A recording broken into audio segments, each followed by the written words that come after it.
Thanks for tuning back in. Rich Intentions, Rishi, giving you lifestyle tips so you can become more alert, have more awareness, and be more meditative. Now, today I wanted to talk about the importance of breath work.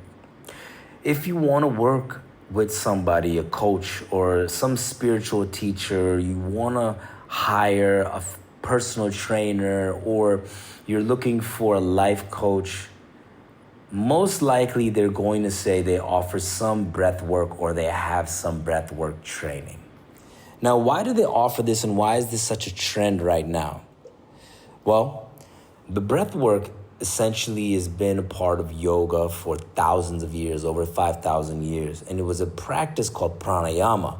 Now, through this pranayama practice, there's different techniques within that allow our energies to shift and that allow the energy to shift upward, and that allows our body to relax, or it allows our body to become more active.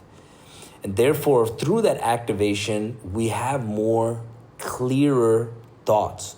And therefore, with clearer thoughts and less mental baggage and less mental hammering from all of the thoughts that are reoccurring, the 50 or 60,000 that are reoccurring a day, that clears it up. So eventually you move into no thought. And if anybody has ever read anything on self-realization or, attaining and going up all the way up to the crown chakra, it is that you're in a state of no thought. Now, many people think that there is no way to become in no thought. I've had family members that said, oh, no, there's no way you can stop thinking.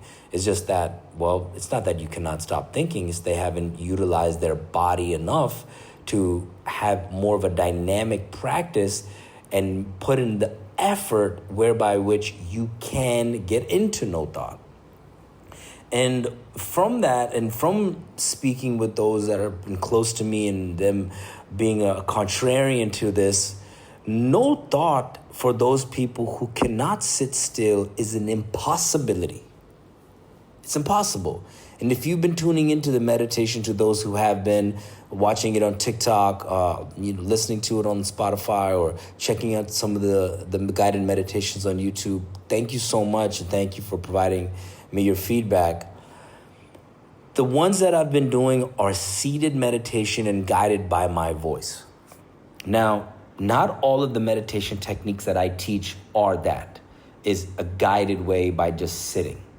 For any of you who are active, or for any of you who are unable to sit, meaning you're in a constant state of occupation, you have to be occupied constantly because that is the only way you know how to live, through constant occupation. And whereby which an unoccupation of sitting still for a long amount of time creates some sort of anxiety or makes you anxious, or it is something where you just feel as though your body is getting jittery. That means that you really can't sit with yourself. And for those people, sitting down and doing a small, simple guided meditation may not help you at all. That's why you have to put in more effort, which is through a dynamic meditative practice. And if anybody who has ever done any yoga or any kriyas, or even listened to anything from Osho or have went to his ashrams, there is a dynamic meditation where we have to utilize our breath. We're utilizing our body in a way, and we are getting rid of our thoughts by just speaking it out through a lot of gibberish, essentially. You have to figure out ways in which you can empty out your tank. And then the more and more that we can empty the tank, empty the mind, that is, and then relax the body into a state of euphoria, because once you get into a relaxed state in your body, your brain can then move the energy upward into a state of euphoria or bliss, as they always say. Then you start to realize who you are and what you are, and you start to have more knowing of yourself and what you should be doing in life. And that is experiences that are so unique to each individual. And I wish I could give people that pill so they could go into it, but I don't have that ability. All I have is the ability is to allow you to go deeper into self-inquiry, allow you to self-discover, and allow you to self-realize by techniques, by effort.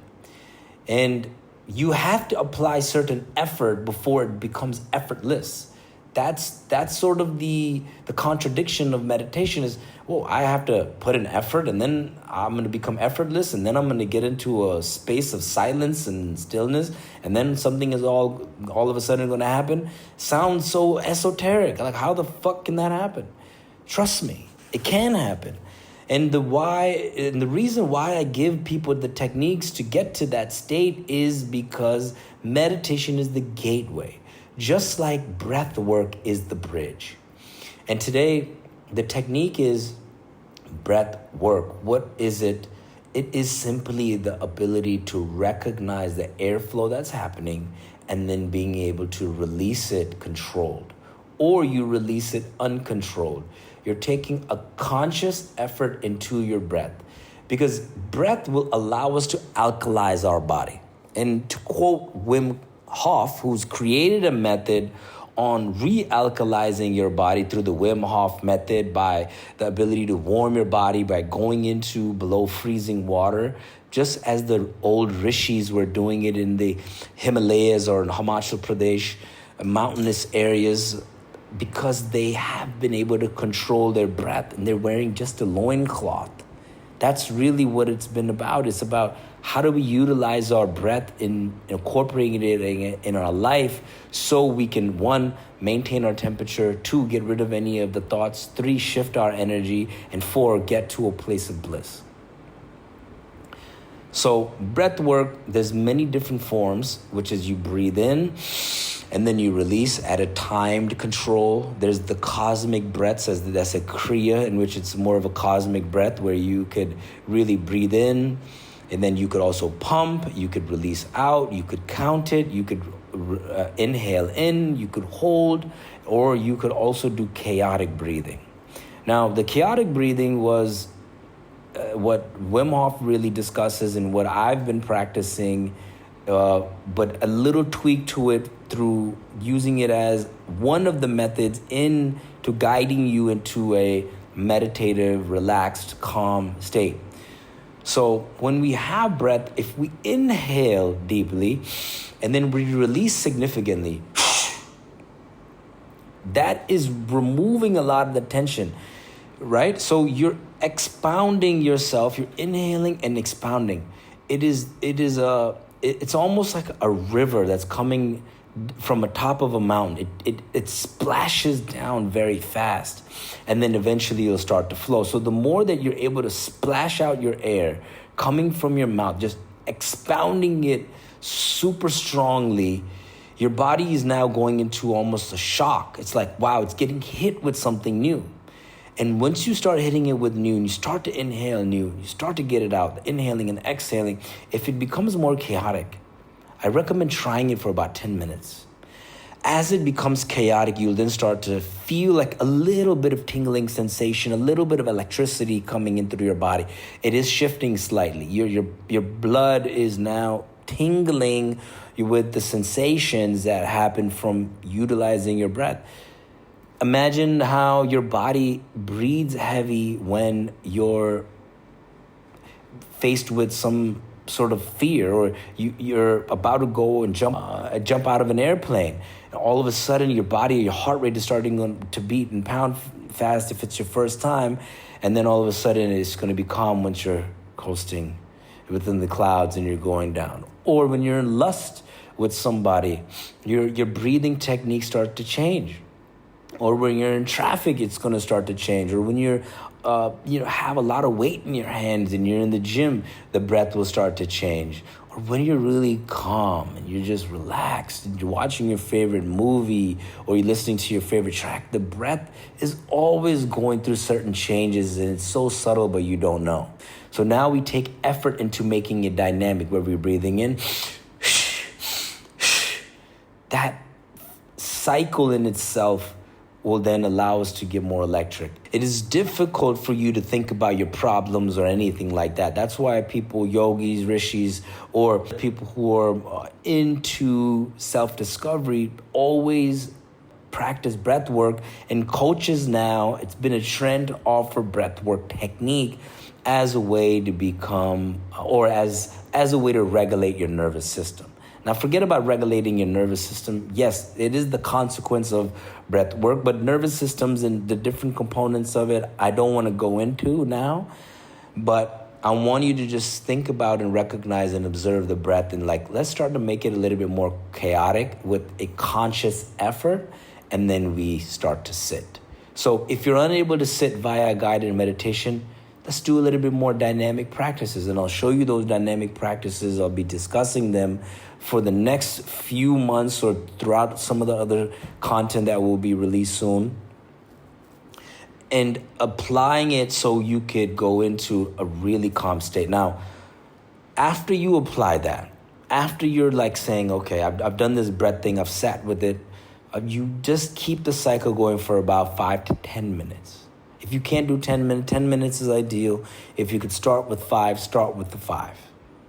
After you start with the 5, go into that, then you see what else can I do to empty out my brain. Do you have any thoughts in your head at all? Is there anything that is recurring thoughts in your head?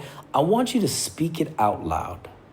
Or if you don't even know what to say out loud, just call it gibberish. This is a dynamic meditation, as you know, from the Osho meditation techniques, which is you spend a lot of time speaking gibberish, where it's just like blah blah blah. I don't know because it's essentially emptying the thoughts. Or if you had bills or any pressure or pain or any sort of things that have been lingering in your mind, just say it out loud. Okay, Rishi, you have to do this and that. You have to relaunch this, so it can make sense. You could formulate actual sentences or speak gibberish. That's another way of emptying. So the mission is, all right, how do I empty and vacate the mind? Because the more that you're able to empty and vacate your mind, that means that you now have more reserve to then apply your energy and utilize your vitality for achieving other things, for you to go into your goals, for you then to go into your purpose, for you to have enough energy to pursue whatever it is that you want and to change your lifestyle. And that's why breath work is so key and important in a lot of things that I do. I start a lot of my meditations even with simple breath, which is just inhaling, exhaling slowly, but just going through a circle and a cycle of it. So think about now, okay, how do I empty and vacate my mind? Because it may sound counterproductive. It's not intuitive always to most people. But when you can empty out your mind and have more gap in thought, you actually have more reserve in your tank to then execute and apply yourself in other areas of your life.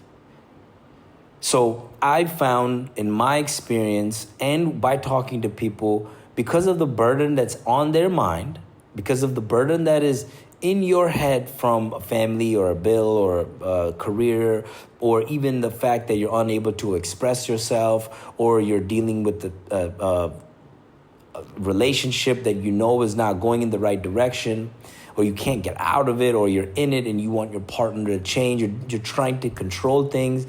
These are burdens on the mind, and it's keeping your energy stiff. And it's leaking out into other areas. And when I mean leaking energy, that means you're leaking energy into some form of escaping it. You're leaking your energy into, it could be a form of eating. It could be a form of sex. It could be a form of drugs. Or it could just be in a form of lethargy. Leaking energy can also mean I need to always sit and sleep and relax. It could be more depressive, is what it would be for people who are unable to apply themselves and to take action in their life, to act upon their intention. So I want people to know that you don't always have to sit in a guided meditation or sit still because of you're constantly wanting to be occupied. If you're that type of person because you always have to be doing things, then let's go ahead and do something dynamic.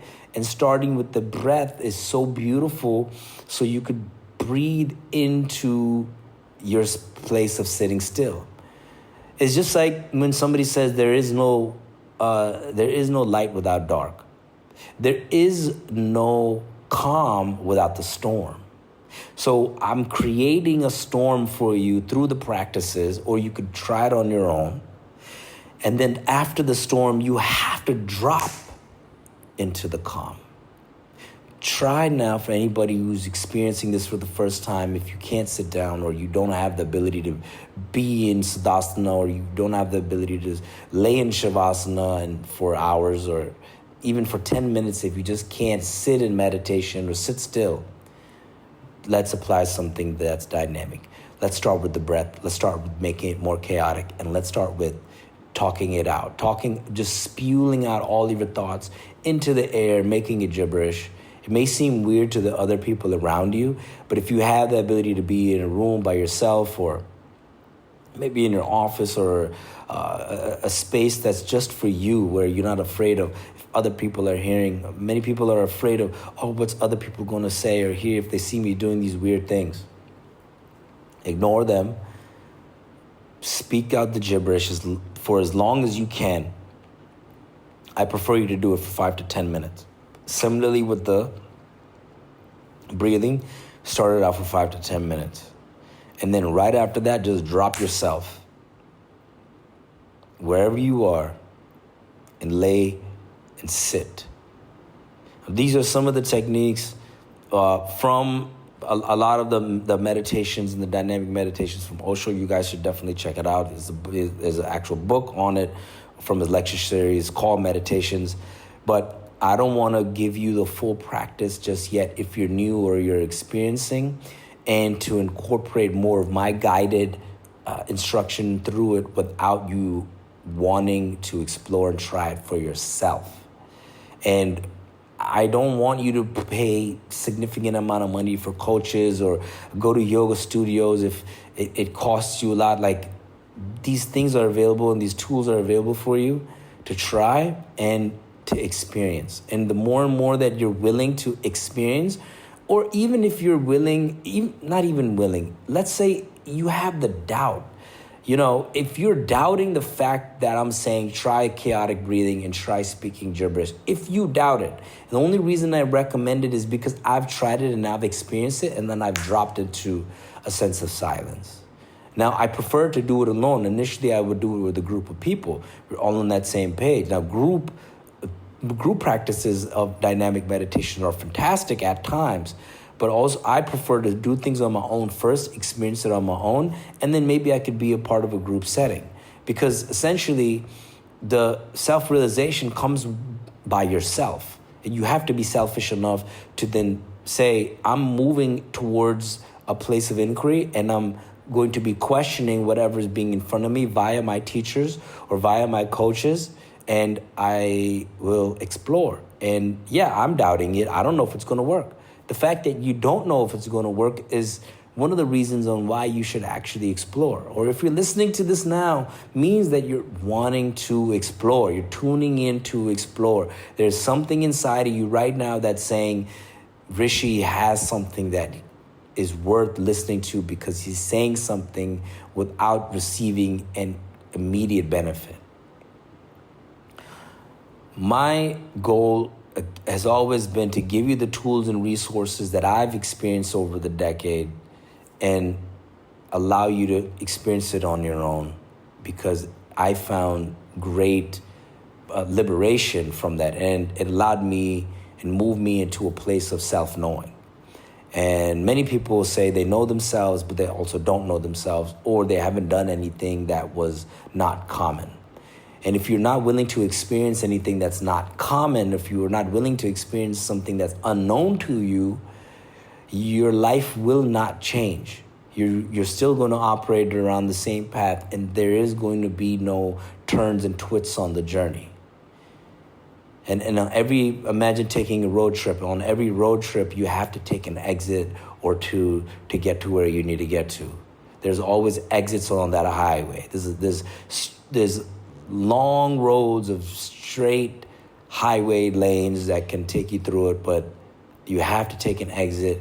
You have to stop every now and again, fill up your tank, fill up your gas, or in our body, we have to fill up our energy, have it on reserve. We need reserve fuel.